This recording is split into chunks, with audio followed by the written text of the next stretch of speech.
It is 1:01. Good afternoon from the 104.5 The Zone studios. I'm Jackson Williams. In NFL news, the Commanders and wide receiver Terry McLaurin reached agreement on a 3-year extension that is worth up to $96 million. The 2019 third-round pick has 5 straight seasons of over 1,000 yards, and in 2024 had a career-high 13 touchdowns. Titans starting to make some roster decisions as they have released safety Joshua Bledsoe, cornerback Davion Ross, cornerback Jalen Kimber, wide receiver Jaquan Jackson, defensive lineman Joe Gaziano, safety Julius Wood, edge Desmond Evans, cornerback Clarence Lewis, and defensive tackle Josiah Brunson. Titans have to trim the roster to 53 players by tomorrow at 3 p.m. Central. For your foundation repair and waterproofing needs, you need to visit USSTN.com. Breaking news at once on your home for the Titans and Vols. This is 104.5 The Zone.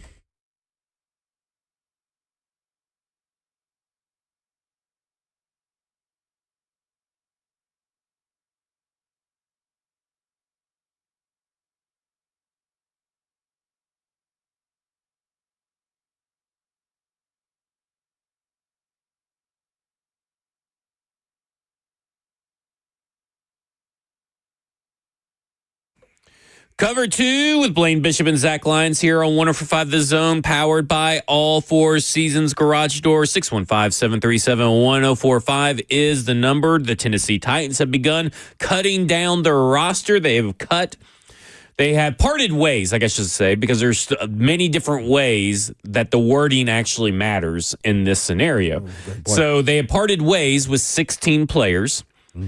That leaves them with 21 players left to go, if my math is correct on that, because that takes them from 16 to 74 to get to 53. You have to cut down 21.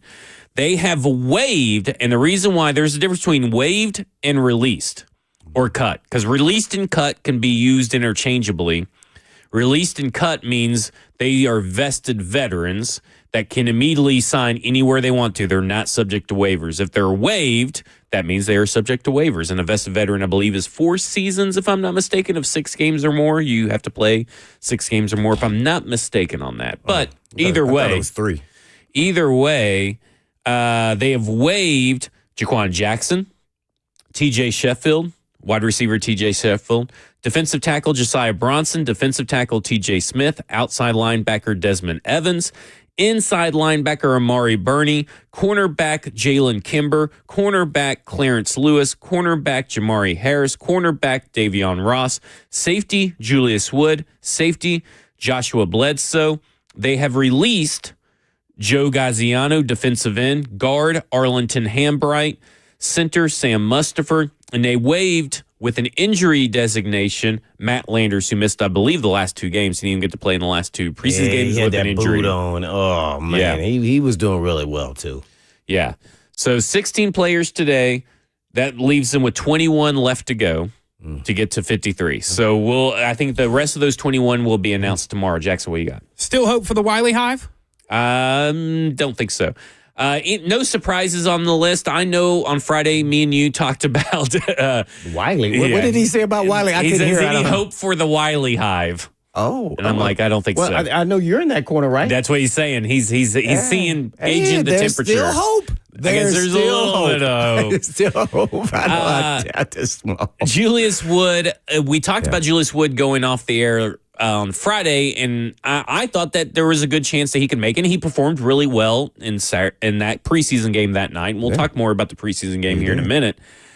But I didn't know at the time that he received a 6-game suspension last year. Is this you backpedaling when I said Mike Brown's going to make it and you said Wood would make it over Mike Brown? This is like you're backpedaling. Man, your backpedal is getting really smooth now. Just kidding. Maybe a little bit backpedal. I didn't know this information either, by the way. Right.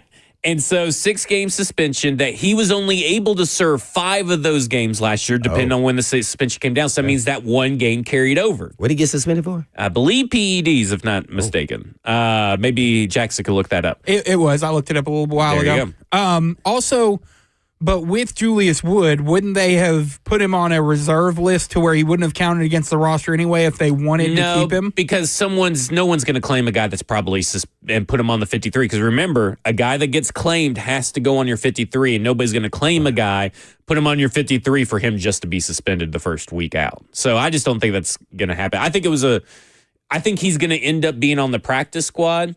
And then we'll see what he does from there. Was he on the practice squad with the Titans last year? No, because they claimed him. He was on the 53. I don't think he ever got cut through that season last year. Now, he may have been inactive on game days a lot, but I don't think he ever got cut that year and then put on practice squad. That's because I may be wrong because that Wood and Woods, it's all messing me up. But, man, it may be another whole position. I thought it was a Wood on the practice squad. I don't. Maybe he did get cut last year at some point after he was on the 53 for at least a few games. But I'm not entirely sure on that. Jackson, I mean, I'm wrong a lot. But I mean, other than that, I guess Jaquan Jackson is probably the biggest name on here, and I think everybody kind of knew that was shaping up that way. They gave him a lot of opportunities, in kick returns and punt returns and all that kind of stuff, and throughout the preseason, nothing just ever really happened. And that was his way to make the roster. He had to make an impact in some form or fashion. Yeah, I was surprised here. Man, he had every opportunity. And I'm not just looking at the games. I know it's what most everybody else is looking at because they go by practice, too. He had a couple opportunities to make some big plays at practice, and he dropped the ball. I mean, they were dead in his hands, man. I was stunned. I felt like, man, dang, that would have been a PBU for me. So I can't catch. But, I mean, and I think those plays really – I think you, as a coach, you won't forget those plays for a guy in his position. Yeah, that you got to make those plays, especially in practice. And, you never know. And he didn't have those kind of opportunities in games. So I think that kind of made him lean, and he wasn't part of this, regime as far as the GM has drafted him. So, yeah, because a receiver, he looked like he was improving based off what I saw at practice. Yeah, so I would say that's accurate. Still wasn't there. Yeah, he still wasn't there. But you start saying, ooh, man, maybe he can be with returnability, right? He could be that last guy. And I think that kind of sealed the deal for him there at practice with the drops. So I'm not surprised at all. The only thing I'm really surprised at, now, I wonder if they just kind of wait for guys that potentially will be on the practice squad or not. Watch this. Can Wiley actually be on the practice squad if they release him? After being in the league on a roster. He can be, correct? Because he's not 3 years in. It may be something we want to look up. Yeah. Because I think there's a possibility that could happen with the player, unless they want to bring in a veteran. Yeah, unless they want to bring a veteran player in. Yeah. So I think him and Restrepo, probably the biggest name. Mason Kinsey always is going to be on the list, fighting for his life. I think all those guys potentially can be offensive guys that could come back on the practice squad. So there's a couple of different veteran statuses. For particular for waivers, it is a vested veteran refers to a player with 4 or more accrued seasons. So I think they recently changed it to that. Yes. So in that case, Josh Wiley would be able to go in through waivers or get claimed. Yeah, I mean, he's not 4 years. Let me say something. There's a former Tennessee Titans head coach that's up in New England right now, and I wouldn't be surprised if he actually used his waiver claims on Mason Kinsey. I don't think I'd be too surprised if it was maybe Josh Wiley as well. Like, I could see him using some of those. And to be honest, I know it's many weeks away, but sometimes waiver claims or people are signed to practice squads, this or that, because they have intimate knowledge of what's going on. I don't know if they actually use that knowledge or anything and give the team they are signed to an edge or anything like that. I don't know if that really ever happens or if that's just a boogeyman kind of rumor, old wives' tale. But as far as connections, when you start making connections, I could see that, hey, maybe I've looked at all the rosters and the tight ends for the New England Patriots are not that great. I mean, the starting ones are, but if you're talking about a third guy, Josh Wiley seems like an obvious choice for that team. If he wanted to become a rat in the locker room, I think he had a great shot. You know how he Vrabel feels about rats.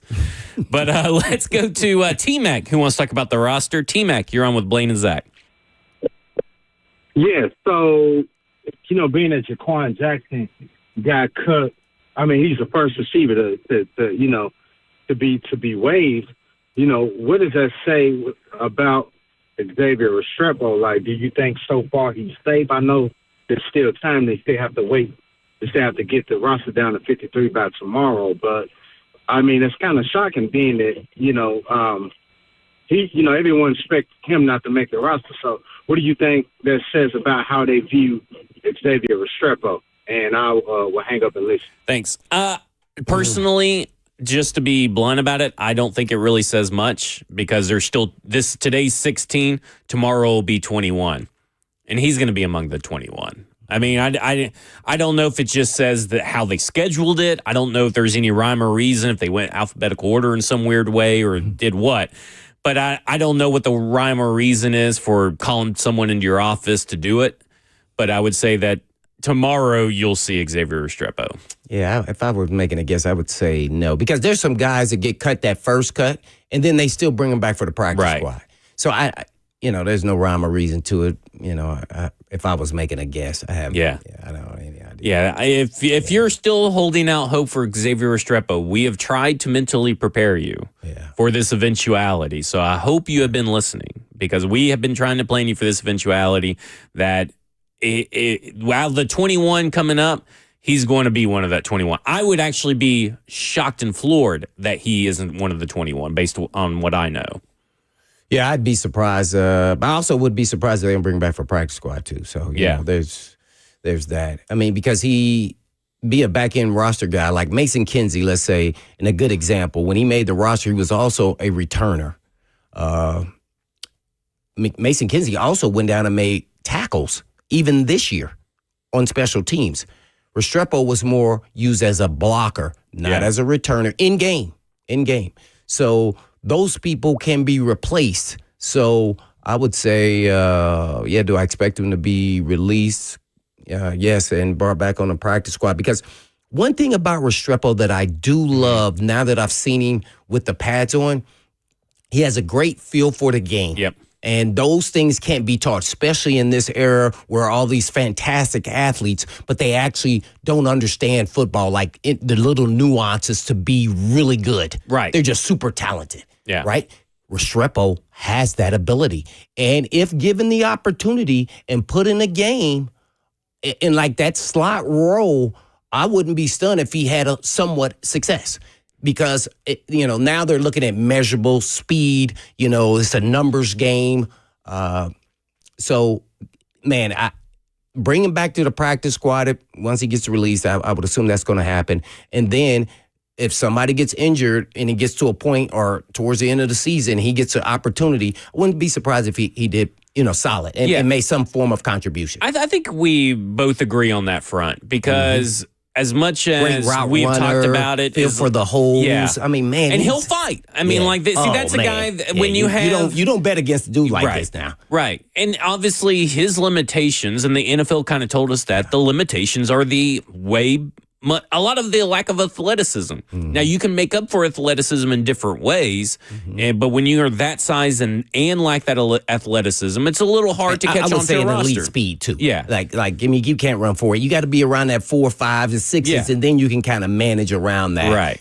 Yeah, 4, 8. I thought it was 4, 7, 4, 8. Yeah. I mean, it's tough. It's tough to overcome that, and it's tough to when the pads are on. Because think about it this way.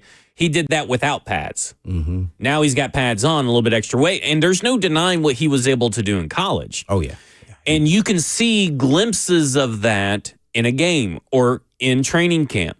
It's just a lack of consistency, and that's why he won't make the roster, because when you really start drilling down to it, James Prochet was one of the more consistent performers this whole offseason, and he can return.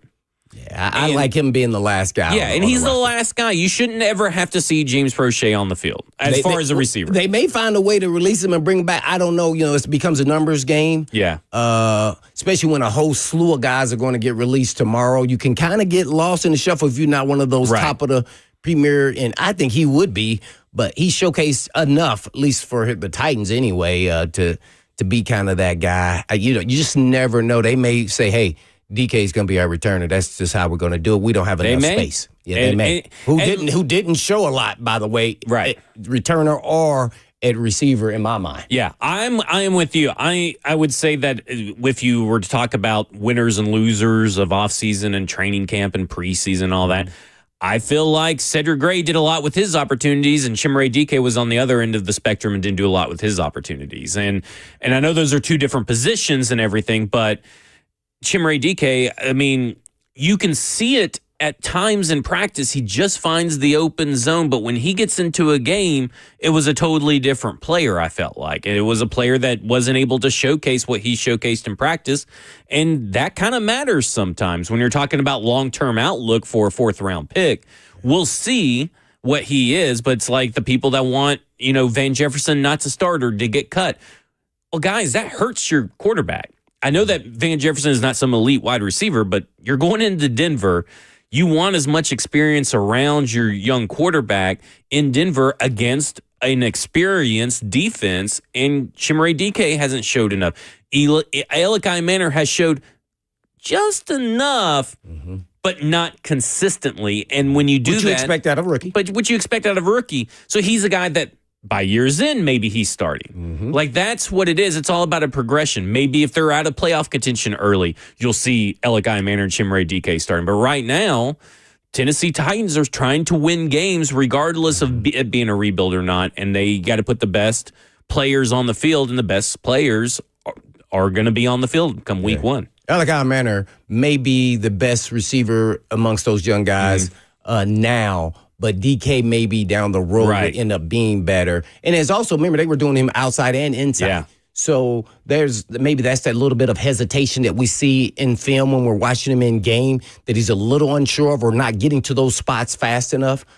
Could be holding them back in just a matter of time. And then you'll start seeing, hopefully, this acceleration and this burner speed that I still haven't seen quite yet that I want to see out of a guy that runs a 4.3. We also haven't seen some of the plays they've ran in training camp in a game either, because they've been doing in-arounds and all this kind of stuff in camp. Little gadget plays. We haven't seen that. And we'll see if there's anything able to come off that. When we come back, we'll keep talking about the preseason, talking about roster cuts, all Tennessee Titans today. We'll also get to Captain Tony, who wants to talk about roster depth. This is Cover 2 with Blaine Bishop and Zach Lyons here on 105 The Zone.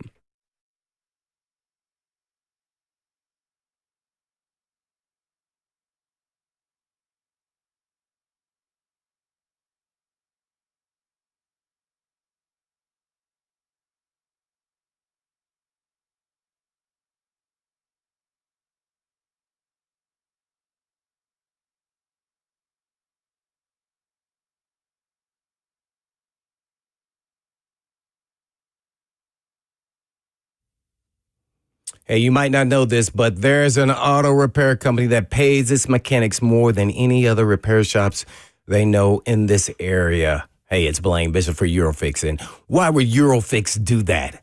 A decent technician can make 50 to 60 grand a year, and a good technician that's pretty fast can make up to $120,000 a year. And a really, really fast technician who's really, really good can make up to $180,000 a year as a mechanic. Man, I mean, I had to look that up. Can you believe that? And a lot of people look down on mechanics, and they shouldn't. Local owner Aaron Stokes says he's an ex-mechanic, and mechanics are what make the world go round. How about that? And everything out there has to be worked on. And did you know that Eurofix is not open on the weekends as well? Why? Because Eurofix wants the kids and moms and dads and employees to have weekends together and not apart. But Aaron Stokes has figured out a long time ago, if home life is happy or unhappy, work life will be unhappy too. So that's why Eurofix is open Monday through Friday, and European vehicles fixed below dealer pricing. 3-year, 36,000-mile nationwide warranty on all repairs with Eurofix that they perform. 5 locations. You know where they're all located in the state of Tennessee, and all you have to do is just give them a call at 844-EUROFIX. That's right, 844-EUROFIX, or you can visit them online at myeurofix.com.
Cover 2 with Blaine Bishop and Zach Lyons here on 105 The Zone, powered by all Four Seasons Garage Stores. 615-737-1045 is the number. Let's go to the phones because we're talking Tennessee Titans roster cuts, preseason game finale.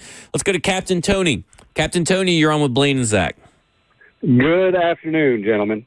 Good afternoon. Always a pleasure talking with you and the Hitman. A couple of quick hitters for y'all, and then I'll hang up and listen. First thing, my big question is, I asked the same thing to Ramon and Will this morning. Where do you guys see the depth today in comparison to where your expectations were when we started training camp? I feel like there's a lot more promise to what we've been able to see than what was expected in the beginning. 2, did you expect Jeffrey Simmons to play in that preseason game, and what do you think that says about the Titans? And my third thing and final thing is, what is your all's favorite end zone paint of all time? I think I may have found mine this past weekend with the Kansas Jayhawks. That was beautiful. Appreciate y'all taking the call. All right, thanks. No, I'll answer the last one first on my. I didn't hear him. What would he say? So the last one was, what's your favorite end zone paint? Oh. And I guess the one in Ireland I believe the one in Ireland, the Jayhawks. I'm not a paint guy. I don't care what's in the end zone. I don't think I have anything memorable. I mean, the only thing memorable to me is like the blue field of Boise State. I don't pay attention to the end zone. That's just not a me thing. I don't know about the end zone. There's a lot of people that do, and more is power he talking to about you. more the color or the color? What's your favorite design in an end zone? Oh. I would have no clue how to answer that, to be honest. I appreciate the question. That's just not a me thing. I mean, if we're talking about end zones, Jackson would know a lot about, I never saw the checkerboard, so that was kind of cool to me. I'd never seen anybody do it. And that kind of stands out to me, not just because I live here, but just because, just the awareness. I mean, are there other end zones that have something that stand out outside of Tennessee that you know of? There's other end zones. I'm having there's other places do checkerboards, but not as well. The one that sticks out to me the most, Virginia does a really cool end zone with it's not a checkerboard, it's kind of like a diamond pattern in their end zone with their. Yes, yeah. You're right. And right. Blaine, didn't y'all have red end zones for the first season? Ooh, I don't know. He was never in them. He'd always get interceptions. That is true. And stops, and they were never in the end zone. I don't remember what the color of the end zone, man. It was grass. It was great. Hey, man. Hey, I was on tunnel vision, man. I have a friend named Chris who's very obsessed with field paint, and he talks about how bad the Tennessee Titans field paint is almost every week. Apparently, it's a big issue. I'm just like, go out there and play ball and win, But he's really, that's where he rolls. It And used to come he was out talking on about us the sometimes when you fell on it in the end zone. And that was always later in the season. Probably sodding and everything else. Now, how do you feel about the depth of this team? Because I think some positions I feel better about. Like I feel better about the offensive line depth. I feel better about the linebacker depth going in. I feel all right about the cornerback depth, about the same. And I feel really good about safety. But quarterback depth is still really bad behind Cam Ward. I think the edge rushing depth is just terrible. So, some pieces or some position groups I think are better, but overall, I'm just not really impressed with the depth regardless in either phase, either before training camp or now after training camp. But some positions have changed in my mind and flipped. Well, I would say I feel pretty comfortable not only with the offensive line starters. Let's start there. Yeah. Hey, I know you asked about the depth. And then that kind of rolls into the depth. I feel a little bit better. I think the guys give you a little bit more experience. I don't feel like, if one of the guys go down, all of a sudden, man, we're in a world of hurt. I don't feel that way. Now, is it going to be different? Yes. But I feel like we're right where everybody else is. It may take 2 or 3 players to go down on starting offensive line. I feel like we're kind of almost where the rest of the league is. They have 1 or 2 guys you bring off the bench on the offensive line. So I'm cool with that. Linebacker, I'm pretty cool with at least the starters, and then whoever end up losing the job. I think Cedric Gray is going to win that job, but Williams. And then they're going to have to kind of find a young veteran player, maybe already on the roster guy they picked up on waivers from the Vikings. I don't know who it would be, but he was out there. Cornerback, I've never felt comfortable with the depth. I never and showed by them cutting all those dudes. None of those guys. That's where they spent most of the UDFA depth, and none of those guys showed up. I mean, they showed up, but just not showed up. I'm still going south on that. I'm saying that they need to get a 4, 5, 6, 7 year guy. Somebody who could still play. I know the Hilton guy got released there, the slot guy from the Bengals, who now's with the. Do you think he can help because he's a slot guy? I'm going to say this. I know what he did with the Steelers and Bengals. Yeah. Who did he get released by? Oh, crap. Who did he get released by? Well, he's connected to Callahan. Dolphins, that's right. Yeah, the Dolphins. I'm not a big fan of his. When I say that I'm talking about his skill set. I think he's over 30. Don't 31. Like that. Wasn't fast before. But what he is a really smart player. Mm-hmm. Now, I would hold out, and I don't know if other teams would think, and to say, if I start having injuries with my nickel, then he becomes a possibility, a guy I would sign. But as of right now, how I'm sitting, no, he's not a guy. I got a young unit here who's trying to grow. I need an outside guy. I can manage through the slot. That's where I'm at, because I've heard a few people mention Mike Hilton. I'm like, well, what value is there for him? He's not starting over McCreary. And if Snead were to go down, you don't want to put McCreary on the outside, and then you don't want Hilton on the outside, right? Well, if push comes to shove and you are short on the outside, I don't have an issue with McCreary being out there. We saw him play out there, and he did okay. Yeah, but you would probably put Darrell Baker Jr. before you'd put McCreary out there, Baker's already going to be out there. I'm assuming Snead ain't going to be out there. Yeah. So that's what. Well, Darrell Baker goes down, then it's a different story. Yeah, right. So then you start getting into, okay, how can we manage to this? I don't think they are at that point. But he is an experienced player. He has connected. Callahan was with the Bengals. They were there at the same time. So just never know. I like fit too sometimes, and good blitzer, but I think he's probably lost a little bit of speed for me to say that he could, come right in and like play. I don't think he's better than the guys we have. That's why I say that. And he's a veteran guy, and I think he would want to come in and probably start. That's probably why they let him go, to say, hey, he's not going to start for us, so we got to put him out there. Which, by the way, I looked at all 32 teams over the weekend and read various articles and stuff, and not one person had the Dolphins cutting Mike Hilton. So, surprises happen. So we'll see how the rest of the NFL goes. We'll talk about some of the players that may or may not be available, the roster bubble players, as they were. Yeah, I got a couple other, the quarterback, I'm going to start with edge. I don't like the edge depth there. We don't have a solidified rusher. Femi, it shows better, but it's against lesser talent, so you don't know where that's really at. Naturally, Key and the guys who are veterans are what they are at this point in time in their career. So no elite pass rushers outside of you got to hope Jeffrey Simmons has a phenomenal season. Sweat hasn't, practiced, at least as far as, or played in the game. He hadn't practiced either, but I'm sure they got him doing conditioning. I'm a little concerned about that, being a big guy in the trenches with the altitude. Well, let me say this. You saw what Skoronski and an appendectomy did, and now you got a totally different player after that. And be honest, Skoronski was out less time than Sweat was, and Skoronski was probably in better shape than Sweat is. And I'm just saying, anybody in the trenches, those big guys, that is a different animal when you're not playing, and hitting play after play. So you can watch them. I'm sure they're going to be subbing them. So we just don't know what kind of impact that could have on his play too. So that's a little concerning. Not overly concerned about it, but you got to be aware of it. Probably a long-term issue. It's probably a first 4 to 6 weeks issue. And lastly, the quarterback issue, I've never, I know Allen, did okay, but I think Simeon actually showed better than that's what I think too, but Allen, we know that ain't going to happen. But that's just me. Like, I'd be looking, for a younger, more proven player. Like, people think it's crazy. I would consider trading for Pickett as my backup. Like, that's not saying that he's talented or anything like that, but I want somebody like that who's out to prove something, but yet he's not a starter probably in this league. But if we go down and our quarterback goes down and we're still chugging along and we got a shot at the playoffs, hey, a guy like that, you want a guy like that on your team. I don't see anything about Allen that tells me that I would feel like, oh, heck, it's going to break loose and we can't win a game.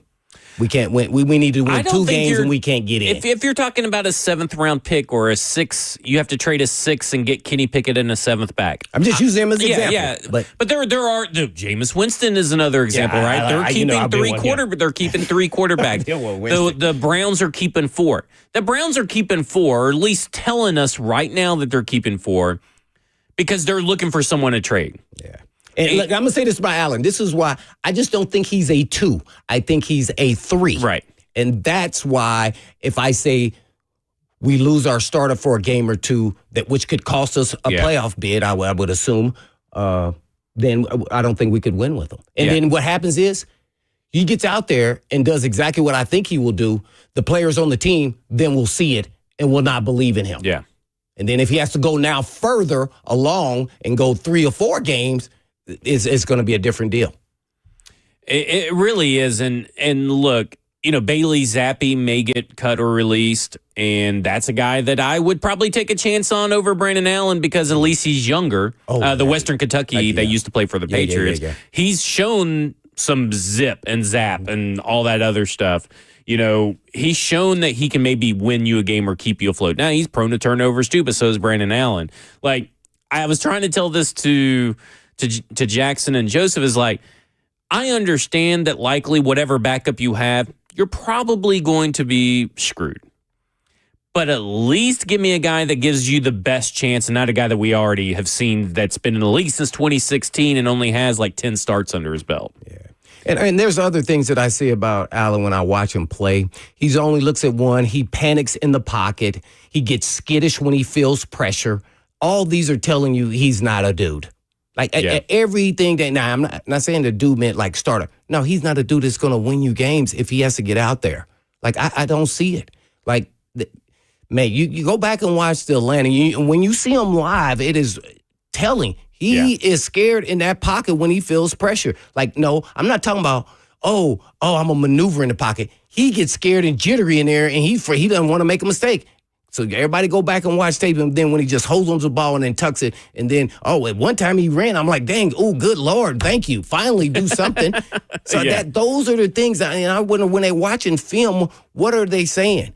Like, and then he throws a ball that, Helm made a heck of a catch. I couldn't believe he even threw it. Well, to be honest, I have a theory. I was stunned. Let me tell you something. I was stunned when he threw that ball. We've seen him throw a ball into the back of the end zone once.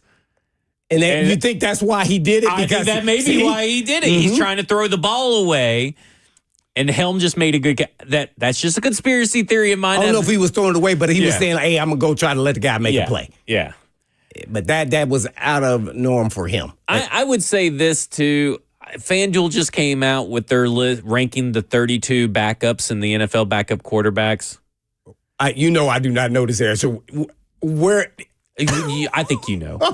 No, he was not last. Dead last. Tyler Shuck, the rookie second rounder out of Louisville, was ahead who of. may or may not even be the starter. Who may be the starter or the backup. Yeah. He was. Brandon Allen was dead last. And I don't even think it's up for discussion. Hendon Hooker above Brandon Allen. Yeah, that one was really weird. But obviously that's going to be Kyle Allen. But that one was a little weird. That was odd. Hooker is definitely not playing. He's probably going to get it. You think? But could be a Titan. And he would not be better. I would rather listen. There ain't many quarterbacks. There ain't many quarterbacks I would rather have over Brandon Allen over. But Hendon Hooker was pretty bad. Well, watch this. Go ahead. If you're talking about watchability for the Titans, if Cam Ward were to get hurt for your backup quarterback, what makes them more watchable than the former Tennessee Vol hero quarterback coming back and playing for the Titans? Brandon Allen makes him more watchable because I'm not a UT fan and I don't live in a fantasy world because he had how many fumbles this preseason did he have? Like he's worse than Brandon Allen. He just needs a chance, Zach. Hey, give me a chance. Well, you said he's worse than Brandon Allen. Here's what I would do. This is why I'm not a GM. I would cut Allen, make Sammy the number 2, and bring Hooker in on practice squad. There you go. I could be on board with that. I'm on board. I could be on board with that, no doubt. It'd be like, yes, let's ride on. And then they was like, Blaine, we're going to have to let you go. But yeah, dead last. Not even Mason Rudolph was dead last. And like Mason Rudolph, we thought was like top 15 at least. But I mean, like He was Brandon Allen. 24th. Yeah, he was 24th last year. No, that was Mason Rudolph this year. Yeah, that's what I'm talking about. This year, he's 24th. Yes. And so that would be behind Aaron Rodgers. So that's better than 32. And I think even 24 is low. That was a weird list. The only thing I really agree with is Brandon Allen being the 32nd best backup. And I would think that if you took into account some third stringers, he'd be a little further down the list as well. All right, and we come back, we'll talk a little bit about the preseason game. We'll get to your phone, 615-737-1045. This is Cover 2 with Blaine Bishop and Zach Lyons here on 105 The Zone.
Cover 2 with Blaine Bishop and Zach Lyons here on 105 The Zone, powered by All Four Seasons Garage Door. 615-737-1045 is the number. Tennessee Titans won their preseason finale. They moved to 2-1 in the preseason. We're heading into the regular season. Woo, 2-1, baby. Hey, woo, we were 3-0 last year. I was about to say, that's worse than Jackson, last you year. jinxed us. They're on the decline. That's worse than last year. No, that means we're going to do better. Yeah. But, we'll have a lot of time to talk about Denver and all that kind of stuff. But overall, what do you think has been the biggest thing that you have learned about Cam Ward throughout this offseason and preseason action? Oh, man, I think all the things that they said about him, he is actually doing in the pros. The quick release, the managing of the clock, the plays, also his leadership. I mean, man, as a rookie player in that position, he feels comfortable in his own skin and like he's been in the league at least like 2 or 3 years. So that actually seeing him, like people talking about it, but then seeing him in action, I think at practice and not backing down. He that shows he's got a lot of internal confidence in not only his own ability, but then to his teammates. So I think he's got all the goods to be a really good starter in the National Football League. Now, how those pieces around him all perform really dictate how people are going to view him this first season. I think he should be suffice, but, naturally the quarterback's going to be judged on wins and losses. I don't know if that's always fair. I said that before, but I think he's a quarterback, has a quarterback mindset. And I think I think he understands. Also, when I say he understands who he understands that he's a gunslinger, but he's a controlled gunslinger. There's 2 different types. There's a times when you say, hey, it's time to let it loose. Then there's a time like, nah, I got to dink and dunk. And that's where I feel like that's where a true quarterback, because you do have to have some form of a gunslinger in the mindset. But the mindset also is sometimes you got to know when to fold them. Good example is Shedeur Sanders in the game last week or yesterday or so. Yeah. He kept running backwards, did it the game before, right, or the time before that, and had success. But see, you can't keep doing that. He didn't learn from that. See, and Cam Ward learns from his mistakes. Yeah. And he's like, I'm not going to do that again.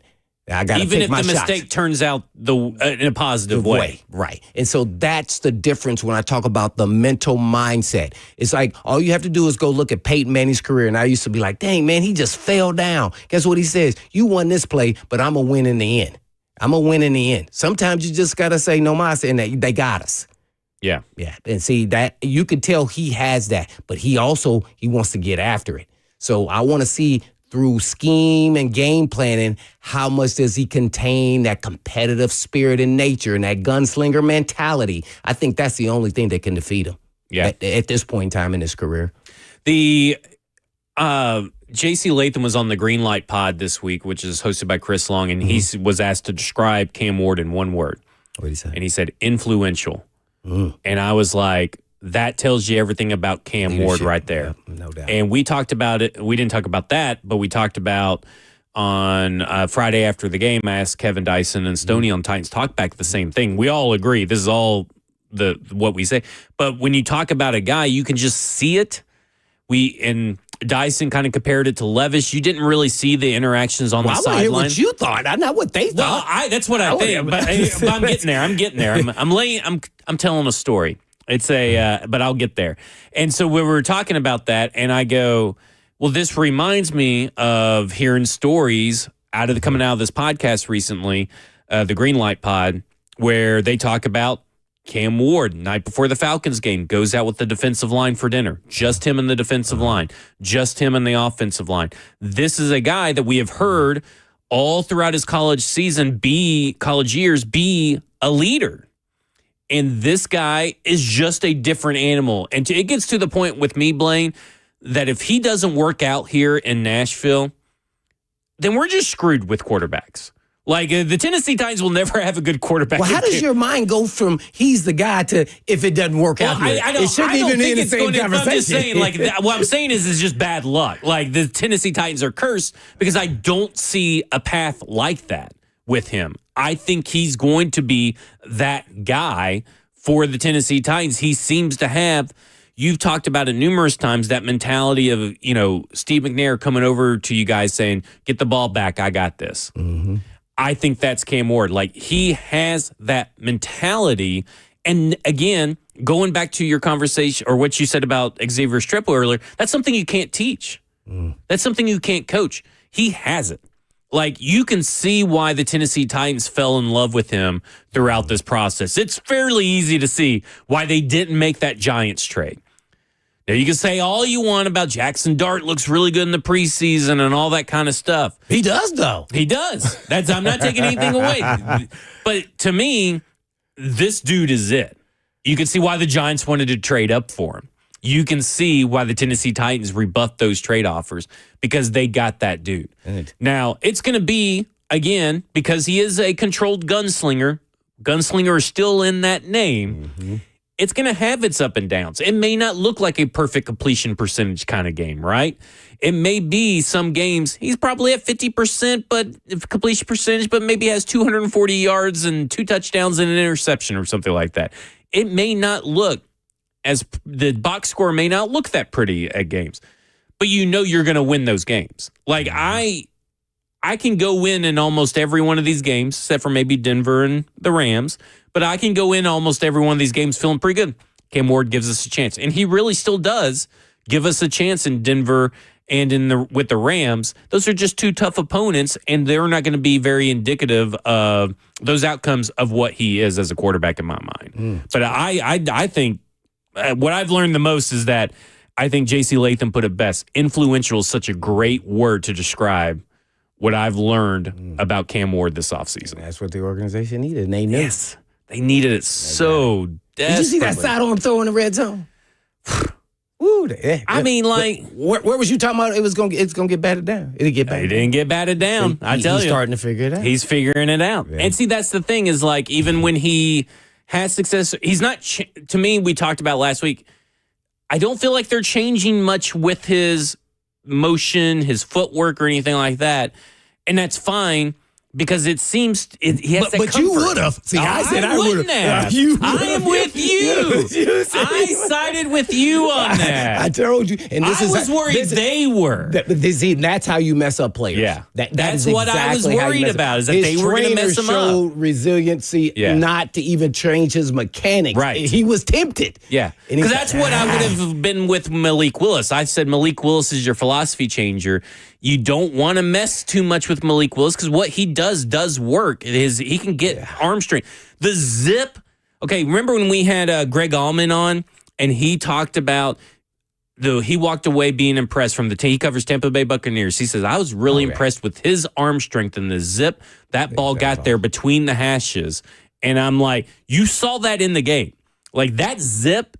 And the way that he can just throw either flat-footed, and I get it, you don't want your quarterback to do that all the time, but it works for him. Yeah. And I mean, that was a smart move. No doubt you were on that side too. But you know who I want to hear from on the way back? Gorilla, where you at, man? Yeah. Where you at? Give us a call. Van Jefferson's asking, what's your number? Yeah, we need to hear from Gorilla because he talked, and we're going to talk about Van Jefferson because he got called out on, Gorilla did, on Titans Talk Back. Oh. Someone called in and said, where's Gorilla at, man? Where's that dog? Where's the guy that said that Nashville only raises suckers and mutts? Where's he at? So, Gorilla, I know you're listening. You got to call in and maybe give props to Van Jefferson. Come on. 615-737-1045. This is Cover 2 with Blaine Bishop and Zach Lyons here on 1045 The Zone.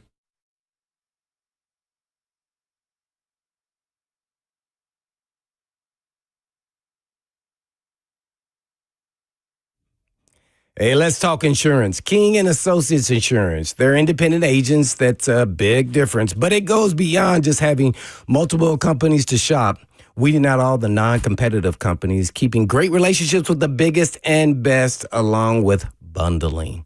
But unfortunately, life happens and they get it, right? Here's a true story about my friend and coworker that switched from a previous independent agent, got better coverage on his home and its contents, and even his automobiles. Flawless communication and a true champion in his corner after his 16-year-old daughter's accident, and they saved him thousands. And thousands from an independent agent who was overcharging him for years. And you can make the switch and save and do the same, if not more. But don't make the switch because he did or I did. Switch because you should. As a business, family, or individual, make the switch to King and Associates Insurance.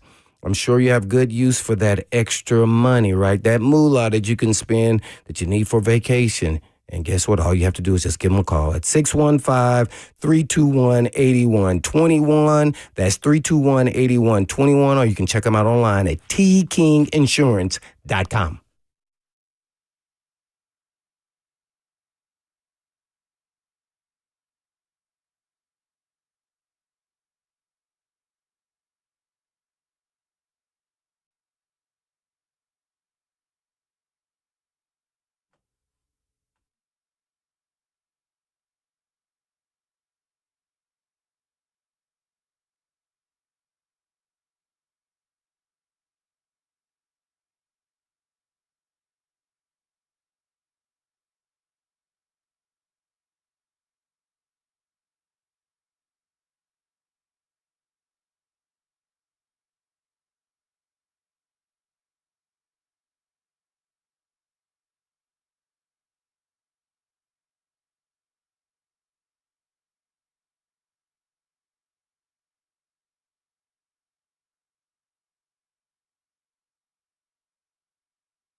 Cover 2 with Blaine Bishop and Zach Lyons here on 104.5 The Zone, powered by All Four Seasons Garage Doors. 615-737-1045 is the number. Roster cuts are continuing to pour in.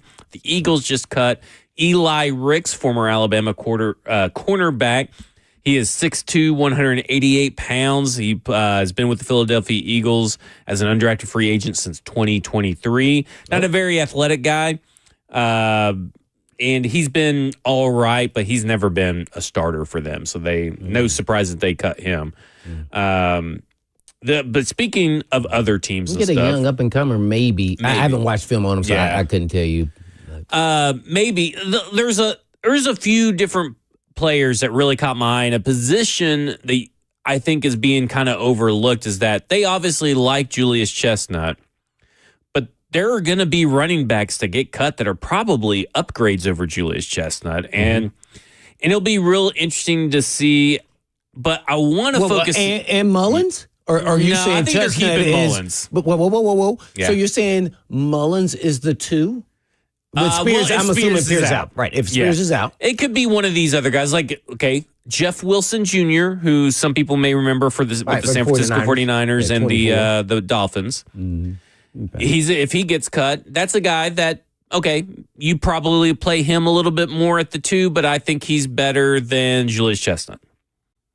So that's just one guy out of few. But there's one team that I want to talk about real quick, which is going back to the Patriots. Because when I did my research, there were a lot of articles about players not fitting the defensive scheme that Mike Vrabel wants to run. And 2 players that came up, I think, are 2 players that could immediately upgrade at least a position group and back into the roster is Marty Mapu. He's a linebacker. I know that sounds like a fake name. Jackson, get him. I know that sounds like a fake name. We don't need him. He's playing with us. Marty Mapu. Where did he go to school? Sacramento State. Sacramento. You said Mapu? Mapu. Or Mamu? He's played safety and linebacker for the Patriots. Okay. He was drafted in 2023 in the 3rd round, but there are reports that he just doesn't fit with what Mike Vrabel's wanting to do. If he is indeed a linebacker or even just a safety, he's probably better than Curtis Jacobs or Mike Brown. Again, that's who you're claiming off waivers. And he played last year? Who? Mapu. Yeah, he did. He's played the last 2 years. No, second. He was 2023 and 2024. So he is good. I'm telling you. I know he has a funny name, but he's good. You keep trying to get Mike Brown off the team. Mike Brown is on the team. He's on the team for now. I'm saying it just depends on where they want to play him. That's what I'm saying. Is like I don't know where the Tennessee Titans would want to play Marty Mapu because he's played both linebacker and safety. Well, it sounds like he's somewhat like the guy that went to my high school, Chin. Jeremy Chin? Yeah, he was safety, linebacker. Yeah. He's kind of that tweener guy, just depending, he's a guy, very valuable guy. Yeah. And actually something like the Titans were saying they were going to do with, kind of some dime packages. We're playing more safeties with Winston and things of that nature. So I don't know if I don't know much about him. I'm not. He's a big Senior Bowl standout. What's his size? He is 6'3", 230 pounds.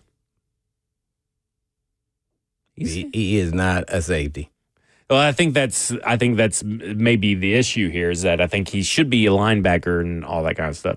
Oh. The other guy is edge rusher Anthony Jennings, who again is nothing to write home about, but if he's better than Ali Gay, he's a very, very good run stopping edge, and that seems to be what this Tennessee Titans team is kind of looking for. And then I think he's an upgrade over a guy like Ali Gay. Like he may be an upgrade over Femi Oladejo. But what did you just say? You heard me. So how is he going to get reps? Who?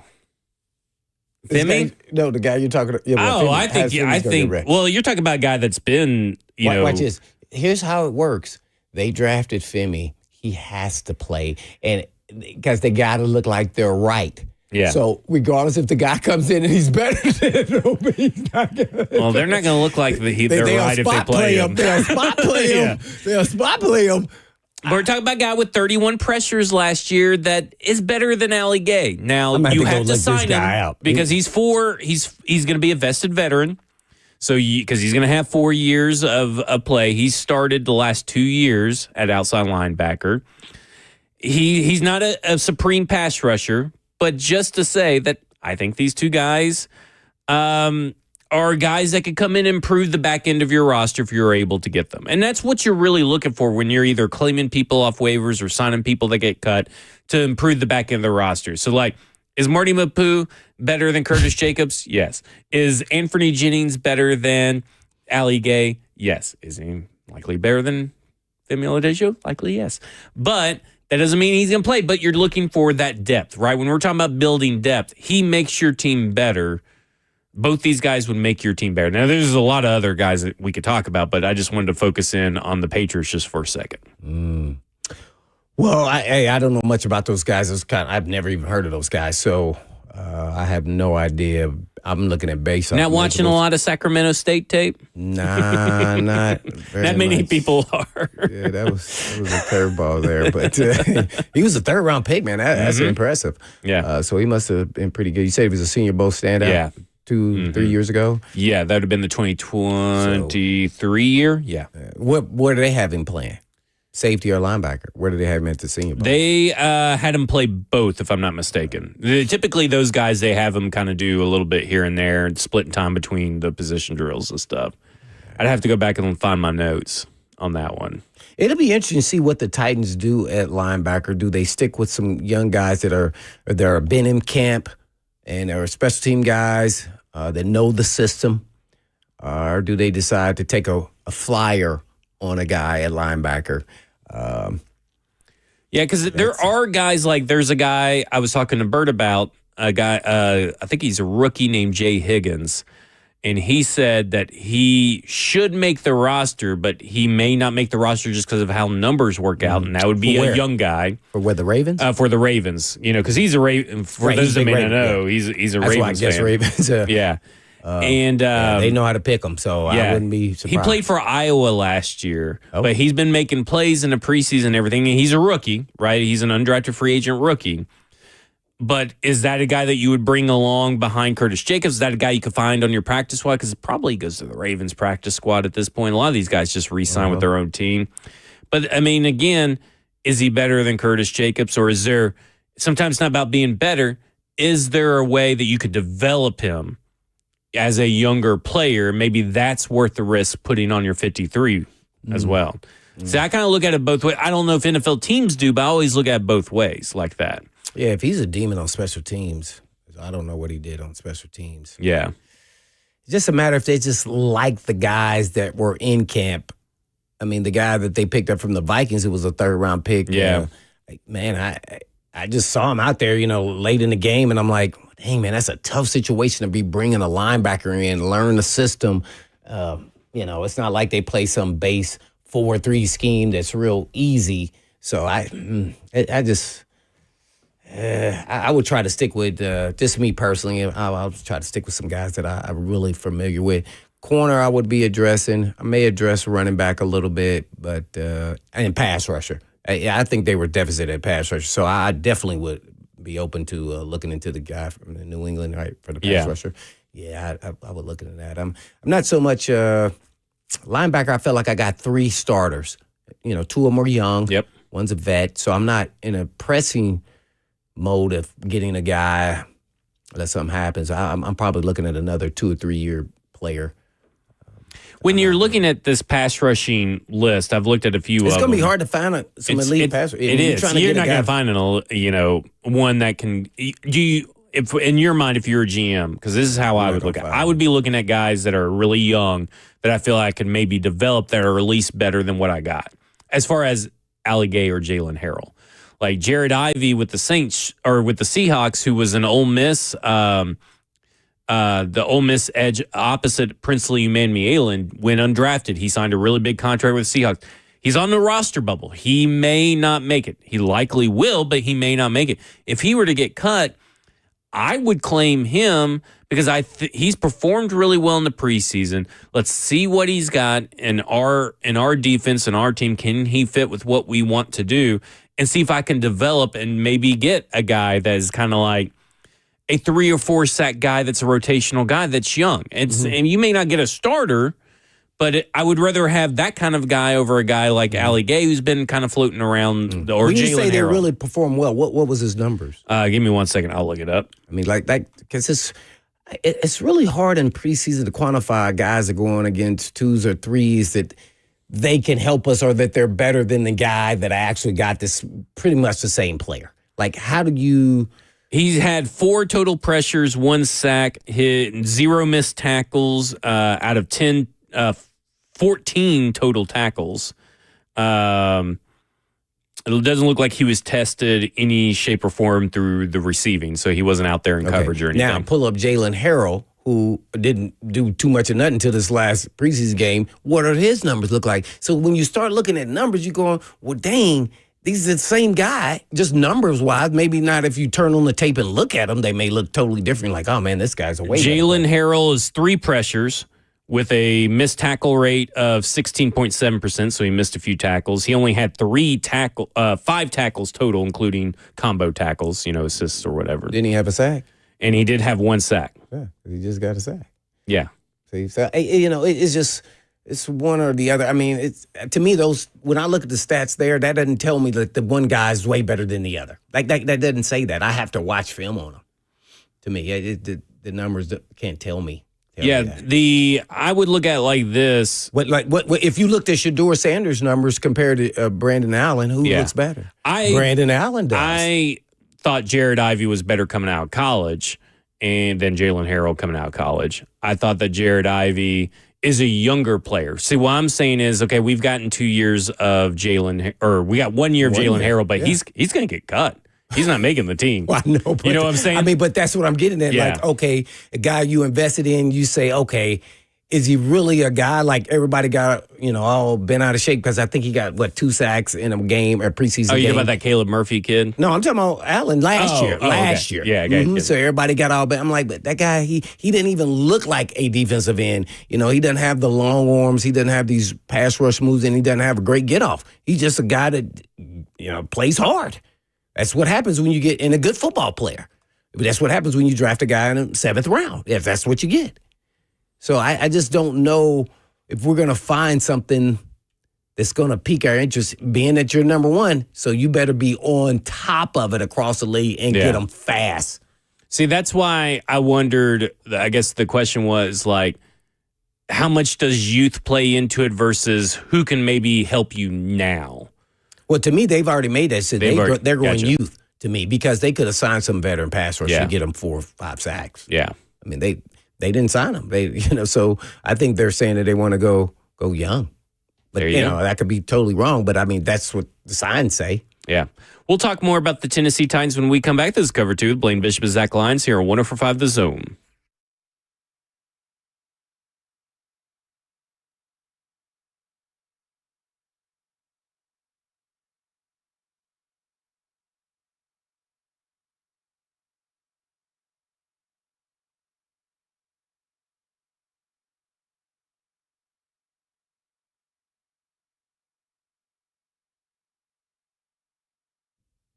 Hey, it's Blaine Bishop. And listen, fellas, if your energy and confidence or performance in the bedroom isn't what it used to be, you're not alone.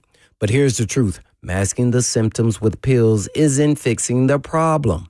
But at Edge Peptide Therapy, they specialize in sexual health treatments that actually target the root cause of ED and performance issues.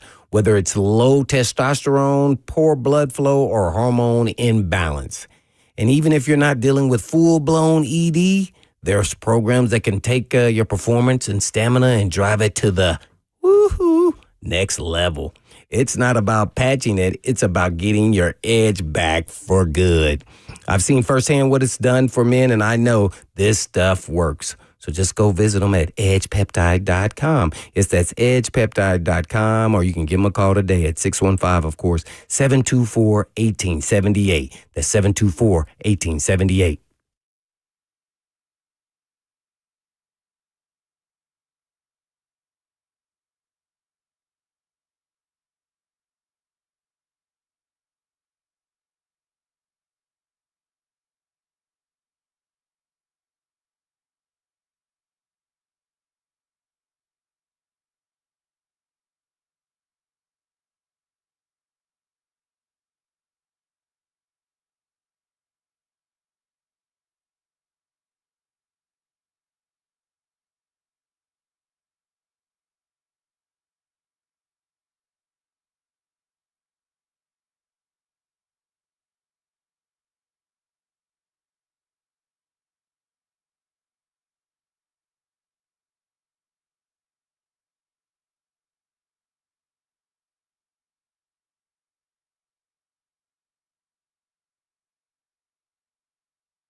Cover 2 with Blaine Bishop and Zach Lyons here on 104.5 The Zone, powered by All Four Seasons Garage Doors. 615-737-1045 is the number. We've been talking about players that may get cut or will get cut.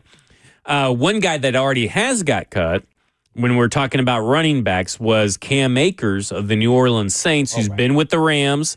I believe he was with Minnesota and filled in admirably over there. Now, the Saints got a couple of high investment. They got Alvin Kamara.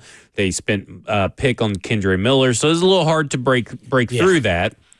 But that's a guy that, hey, I would take a flyer on some Cam Akers. And I understand we're talking about running backs, and you guys are probably thinking, why running backs? It's because I'm just looking to upgrade a roster.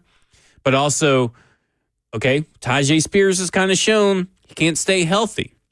So you kind of have to kind of plan for that. And do you want maybe a guy like Cam Akers who has proven to get 100-yard games on the ground from a few different teams?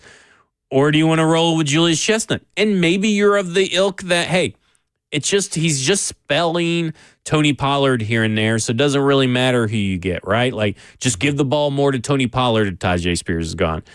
But also, you kind of want Tony Pollard to have as much fresh legs as possible throughout the season and get a little bit of rest too. Yeah, that'd be real interesting. What year is this for Cam Akers? He's a Florida State kid, right? Years ago. I think I just closed out a long. Oh, here it is. It's really about where the team is right now. Like, he's 26, so he's still relatively young. Yeah. He was drafted in 2020. Just I don't see anything wrong with, man. Some guys who are on the roster, like from Sims to Jefferson, some guys who have played the running back, guys who have played in this league. I don't want a stud starter. He may come up and on our team and then think he should be the guy.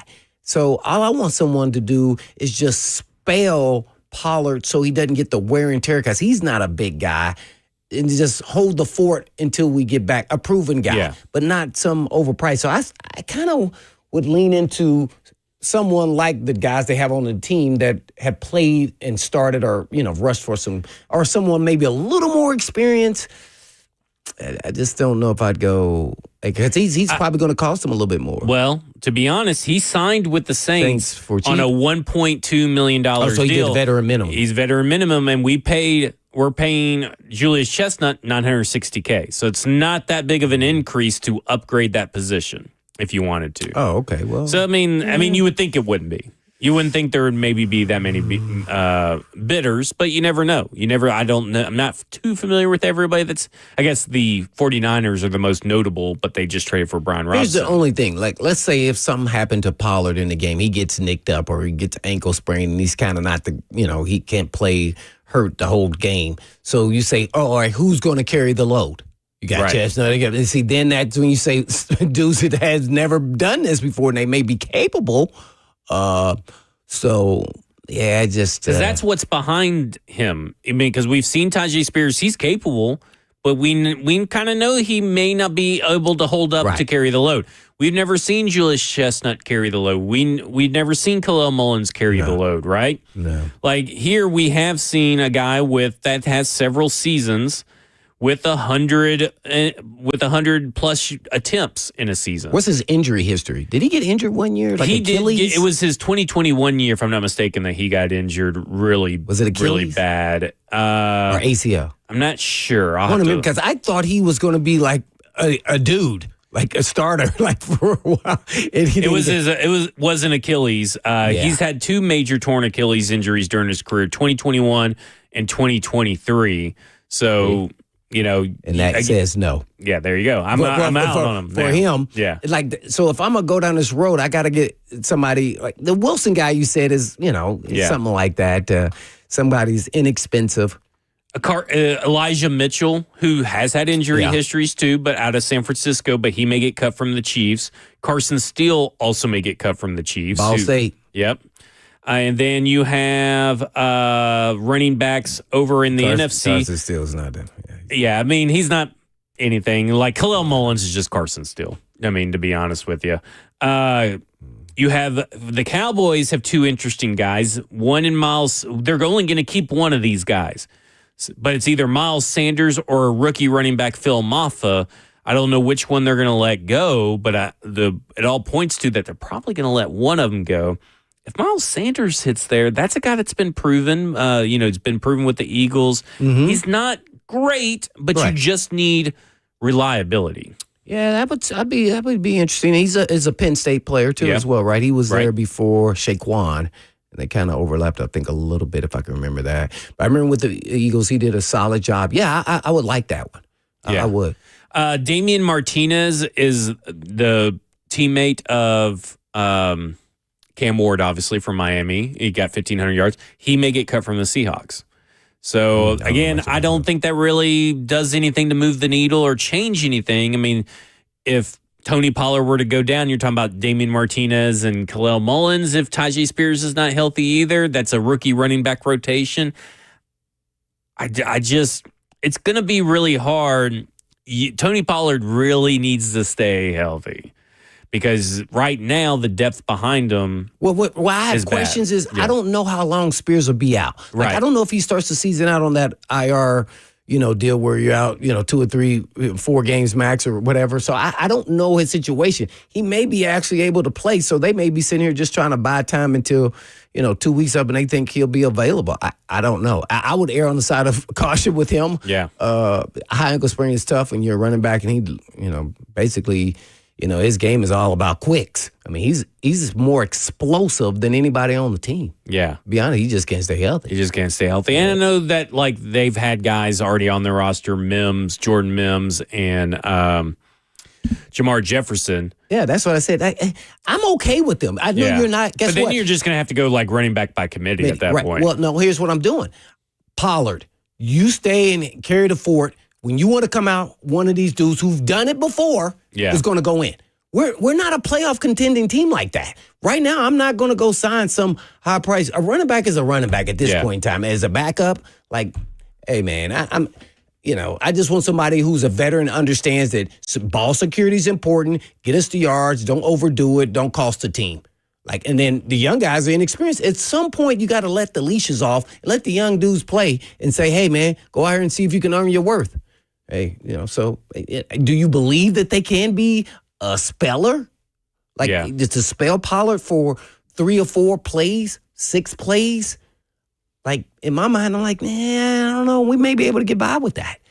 This first game. Yeah. But all I want you to do is not lose the game. Right. All I want you to do is give him a break. Yeah. Because that's all Spears was. See, what people must not forget is Spears wasn't getting in the game a lot now. No. Everybody kept complaining. Now listen, Brian Callahan and them always said we really got to work on. And you know who controls that, right? The coaching staff. Right. He's always out there saying, I wish we could get more touches for Spears, and I want to be closer to 50-50 split. Well, dude, you control that. Yeah. Well, I always never believed that. I never believed that. That's what I'm saying. I never believed that because you just can't believe it. In the league, it wasn't about what he was saying. Yeah. The guy's getting paid the money is the guy's going to be out there. That's never changed ever in the National Football League. Right. That just is. Why do we give him the money then? Exactly. It's just funny that he kept saying, and I'm like, well, if you really want to do it, right, you can do it. Right. There is an opportunity for you to do it. So, I mean, you want a guy that's really good to spell him. So I'm not going to go all, I don't know, man. Those high ankle sprains are really weird. So you just don't know. It could take 2 weeks, 4 weeks. It could take 8 weeks. And listen, I know that they say that all the guys that are currently injured are on track to play week 1. Well, I know that I'm not taking on track to a bank and trying to deposit that check because that thing is going to bounce. I don't know about that, man, because you got to say that. I mean, you're playing. Yeah, you got to say it, but I ain't believing it till I see it. This team has not been able to tell us anything straight up correct about an injury so far. But if something happened to Pollard, now you up, you know what, creep now. I'm with you. Screwed. So, hey, man, get a guy that's just kind of proving this league just in case. Yeah. That's probably where I'm at. So I don't know if that's... Dylan, if you're still listening, call back in and we'll get to you. Let's go to Steve while we see if Dylan wants to call back in. Steve, you're on with Blaine and Zach. Hey, Zach. Hey, Blaine. How we doing today, guys? Doing good. How are you? Good. Doing fabulous. Just came off the golf course, man. It's always a good day when you play. Didn't we just have this conversation? Didn't you come off the golf course last week? I play 5 days a week, brother. Oh, I'm okay, retired, there you man. go. Oh, must be nice, man. Come on, man. 4. I've got an endless summer going all the time. All right. You're going to be exhibit. Hey, listen, first of all, want to congratulate Tommy Fleetwood, man. What a great performance yesterday at the Tour Championship. It was just a long overdue. What a great guy too.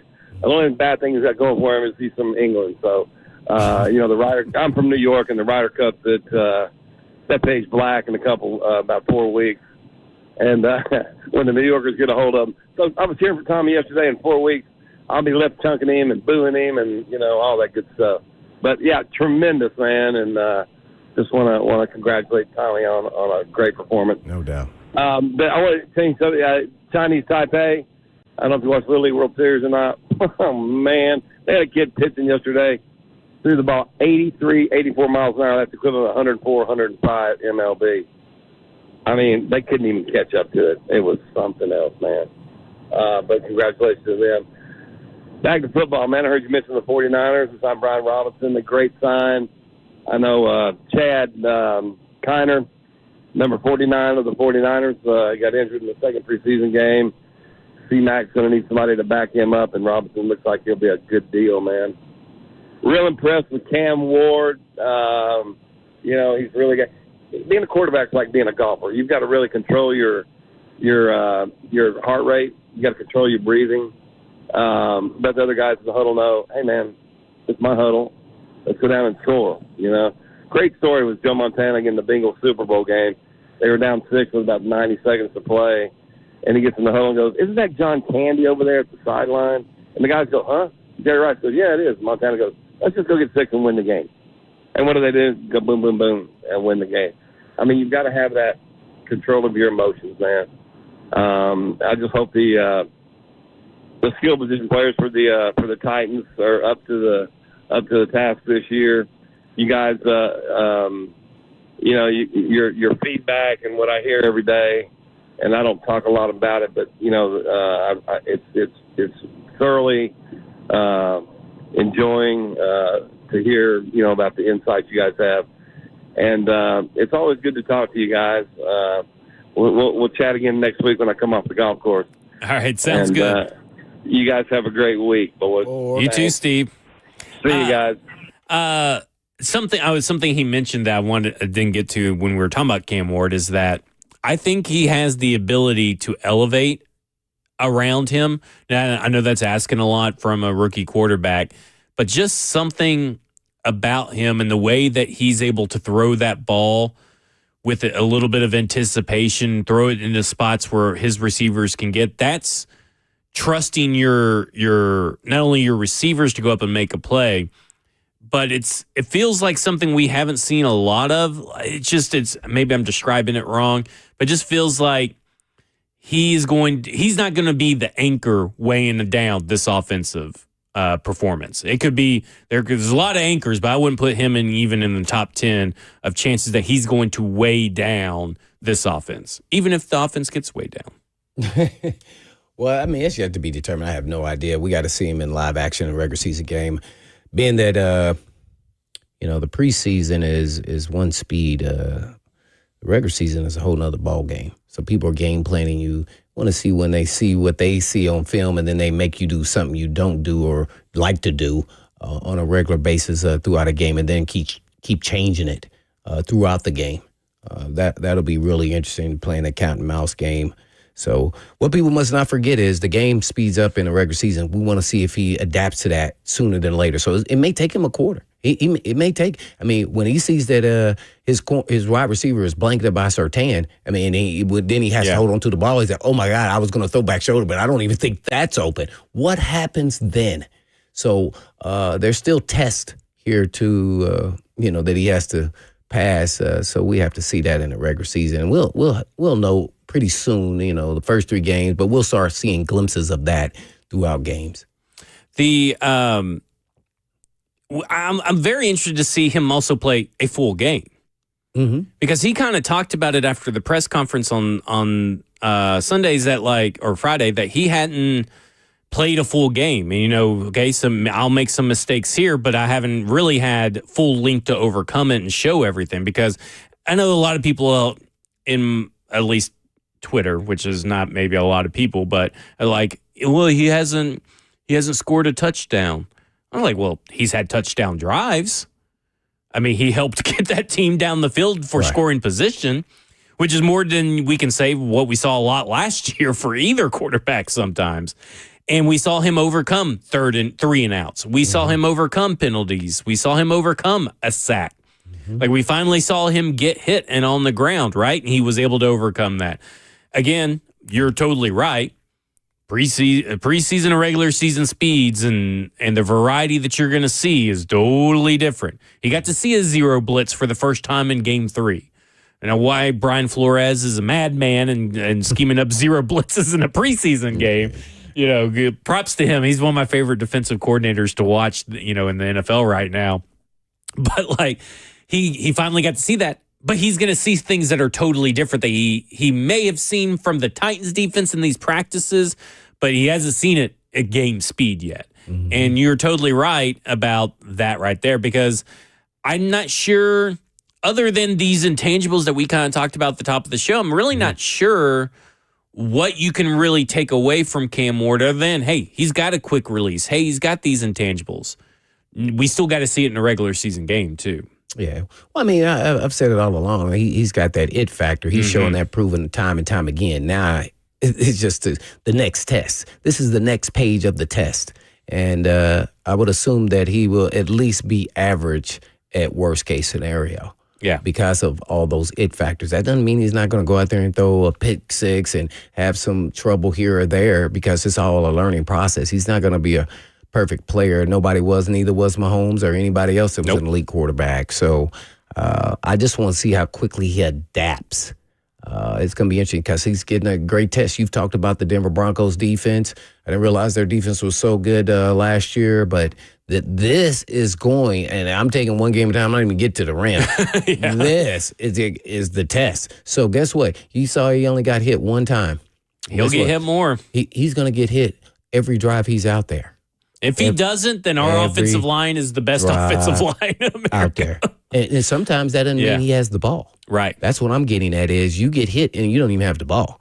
So that didn't even happen. He only got hit one time. Yeah. I mean, that's unbelievable. That's why I kept saying, man, the offensive line is playing great. Right. Like, that is very rare. So I'll be interested to see if that continues to hold up. If it does, man, we're going to get to see some fun things. That's like playing 7-on-7. That's like doing 7-on-7. Like, if he doesn't get touched or he had no pressure like that, that's 7-on-7. That doesn't happen in national football, not for a very long time, unless you're playing a bad team. That's right. I'd be interested to see if that happens, because once you start getting hit in that over and over, we want to see if he gets a little, they call it gun shy, which I don't think he will, but you get hit. It's a different level of you'll probably think pain. about it, right? Like, I mean, I don't think you think about it. I think you go, whoa, he got me right there, man. Hey, then he realized, I'm gonna have to skedaddle up out here. So I think he has all the ingredients to be a really good quarterback. Now it's just, we got to see it in live action. And then how much does that actually impact the team and help elevate them? You said elevate. I'm still not sure, outside of Calvin Ridley, if we have the pieces to really help him elevate. Because if nobody's open, what happens? Because it's different getting open or creating space with second or third stringers and trying to do that against Patrick Surtain. Because to me, that's Riley what was happening all in those practice. Guys. Yeah. That's what was going on when we seen our middle of the road at best defense lock them up, and then he would start running around. Yeah. Like, there were people weren't open. So what are you going to do? It'll be interesting to see how they all handle that. We'll continue talking to the Tennessee Titans. We'll also get to John when we come back. This is Cover 2 with Blaine Bishop and Zach Lyons here on 105 The Zone.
Cover 2 with Blaine Bishop and Zach Lyons here on 105 The Zone, powered by All Four Seasons Garage Store, and live from the 105 The Zone Circus Sports Studio. Kentucky's largest sports book can now be found at Circus Sports at Kentucky Downs.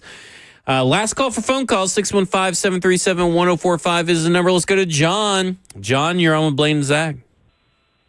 Hey, guys. Good show. I have a question for Blaine. I was curious, shouldn't the starters play better against the backups than they did? The Vikings were playing backups that the whole time. You're talking about during preseason?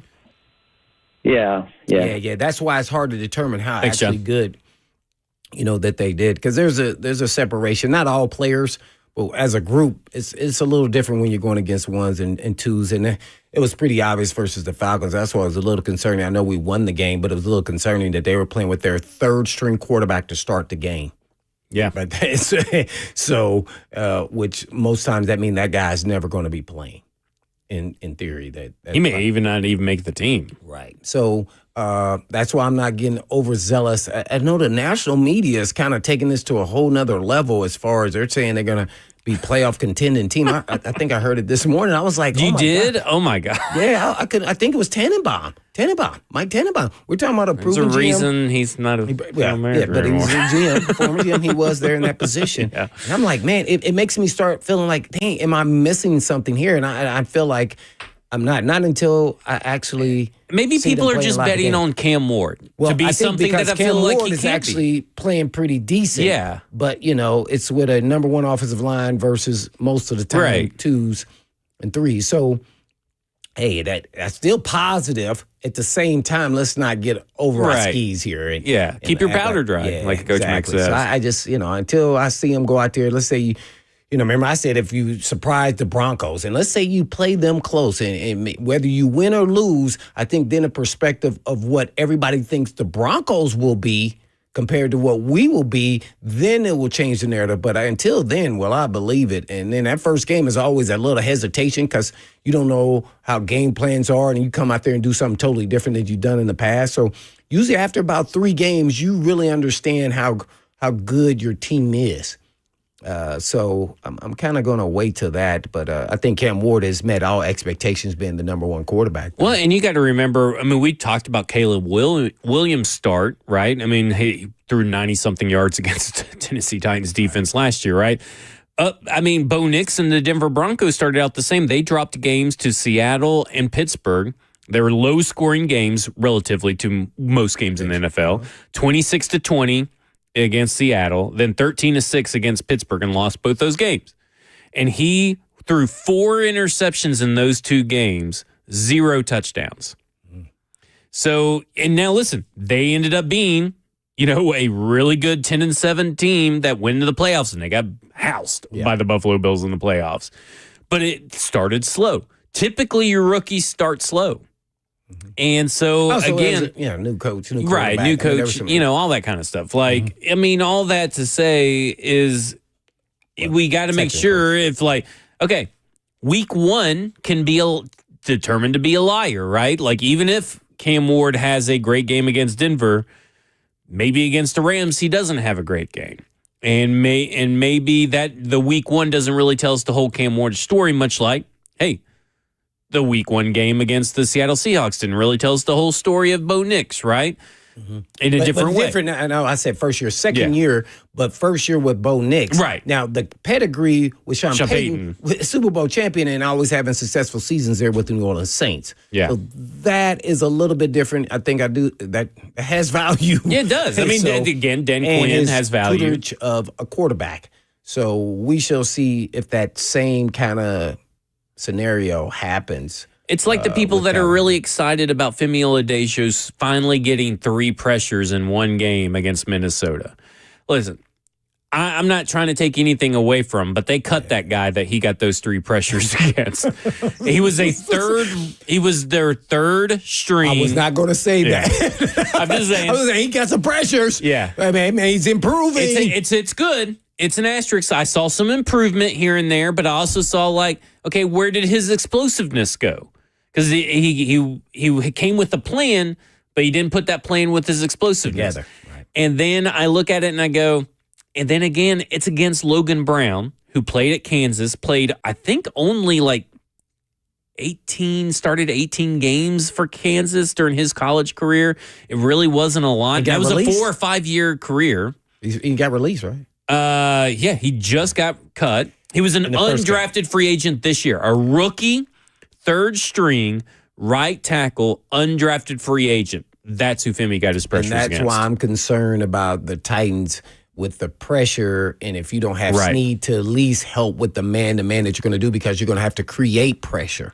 And so that's going to put guys on the island. And if you have one elite guy, hopefully he can get there, then that kind of helps everybody else out. That cornerback, and they're doing the right things, and you're not going to find a really elite pass rusher at this point in time, but maybe you can get a guy you're planning to develop over time going into next season. So, yeah, it's just we got to make sure that no matter what's going on in the preseason, it's not going to be the same in the regular season. He's not going to have all that protection. Femi's not going to have the benefit of a third string tackle to go up against. Khalil Mullins probably won't have the holes as open as they were on some of those explosive plays. Now, listen, he broke 4 tackles. He's probably not going to be on one run play. He may not be able to break 4 tackles against first stringers. Mm-hmm. That's why they're rookies, though. Mm-hmm. I mean, they are in a process of building up to what hopefully they were drafted to be. Yeah. Because everybody's like, well, you got to start Alec Manor over Van Jefferson. I'm like, well, he has to earn it. Mm-hmm. He hasn't earned it. Yeah, not third, fourth round picks. You just can't give him. Yeah. And I think potentially he probably will get there. But this first game, I don't think I would. I would be rotating him, as I said before, just to see what I want him to get a taste. To be honest, of some Surtain. Yeah, like you want to see that live and in action. This guy, he'll definitely get rotated in. And when he realized he didn't get off the line, that he got a lot of work to do. Yeah. Well, and because we're talking about a guy who the biggest knock on him throughout the whole offseason, and we'll talk more about this later, has been that he hasn't shown his physicality in making contested catches, and he's had 1 contested catch this entire preseason, and he didn't make it. It matters. And that catch... Well, it kind of showed it against the Falcons in practice is what everybody was saying, and then he had to kind of take it up another notch. Yeah, see, that's what he needs. You got to keep going. Mm-hmm. Yep, you got to keep going. That will do it for us, because we got to keep going and get out of here. 3HL's coming up next has been covered too with Blaine Bishop and Zach Lyons here on 105 The Zone. And in the meantime... And in between time, peace. Let's face it, buying a vehicle should be straightforward and stress-free, and that's exactly how Two Rivers Ford has been doing business for decades. This locally owned dealership has a non-commissioned sales team whose only focus is to find you the right vehicle at the right price without the pressure. So you'll actually have a fun car buying experience. Great prices, easy financing, and a non-commissioned sales team. Two Rivers Ford, the South's most trusted Ford dealer.